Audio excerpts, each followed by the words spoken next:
Perkenalkan, nama saya Teresia Mayfrin Maju. Saya berasal dari kelas 11G.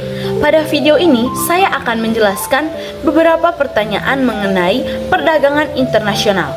Baik, langsung saja ke materinya. Pertanyaan pertama, Indonesia adalah salah satu negara yang mendukung pengembangan UMKM. Namun, bagaimana menurut Anda pengaruh kemudahan masuknya barang impor murah terhadap keberlangsungan pengrajin lokal? Jawabannya, kemudahan masuknya barang impor murah terutama melalui platform komersi memiliki pengaruh yang signifikan dan cenderung negatif terhadap keberlangsungan pengrajin lokal dan UMKM di Indonesia. Fenomena ini menciptakan persaingan tidak seimbang karena produk impor seringkali dijual dengan harga jauh di bawah harga pokok produksi atau HPP pengrajin lokal. Selanjutnya adalah analisis pengaruhnya terhadap keberlangsungan pengrajinan lokal. Penyusutan pangsa pasar dan penurunan penjualan produk lokal, khususnya di sektor fashion, kria, dan juga alas kaki, sulit bersaing secara harga. Akibatnya, permintaan terhadap produk pengrajin lokal menurun drastis, membuat produk mereka merana di pasaran.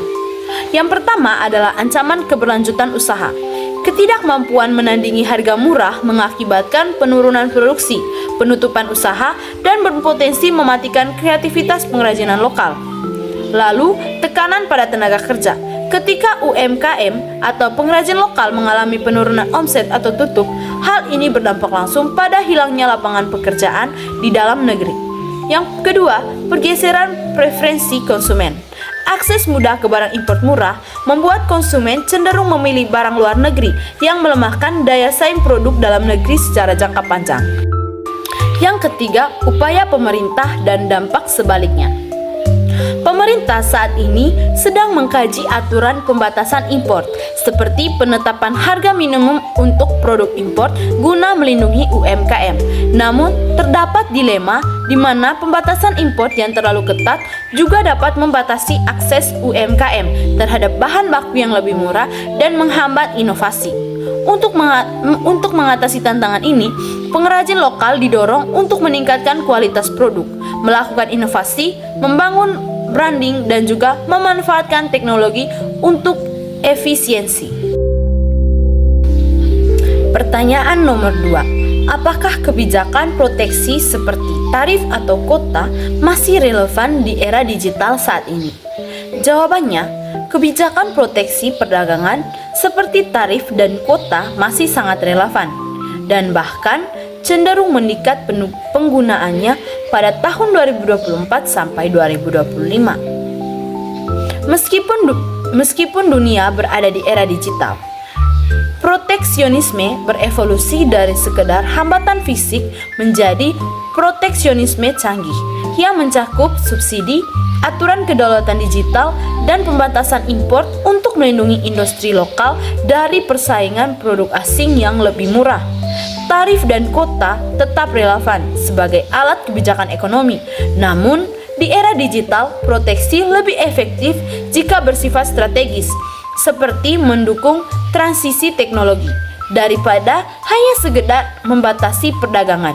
Indonesia misalnya, aktif menggunakan proteksi dagang untuk menjaga keseimbangan antara globalisasi dan kedaulatan industri dalam negeri.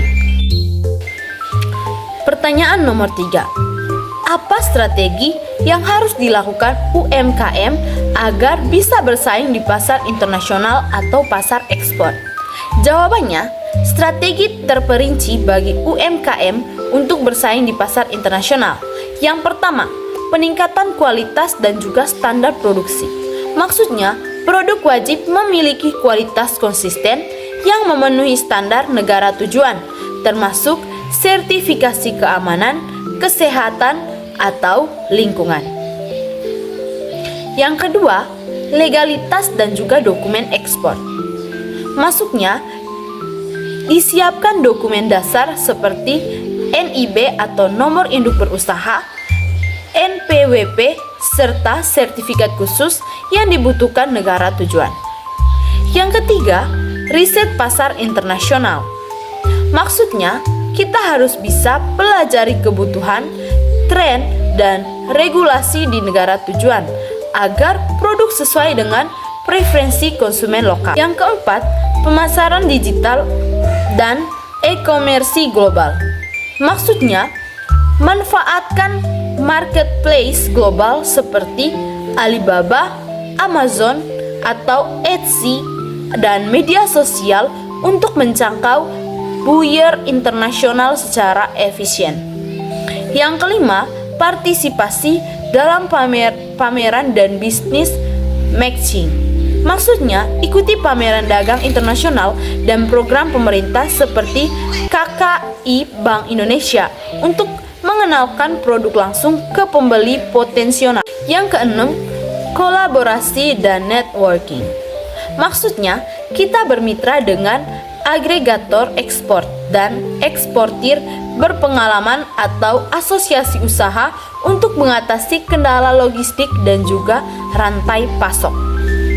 Yang ketujuh, penyesuaian kemasan dan branding. Maksudnya, gunakan kemasan menarik, informatif, aman, dan sesuai standar internasional untuk meningkatkan nilai jual. Manajemen harga yang kompetitif. Tentukan harga dengan mempertimbangkan biaya produksi, logistik, dan harga pesaing di negara tujuan. Baik, itu saja dari saya. Sekian dan terima kasih.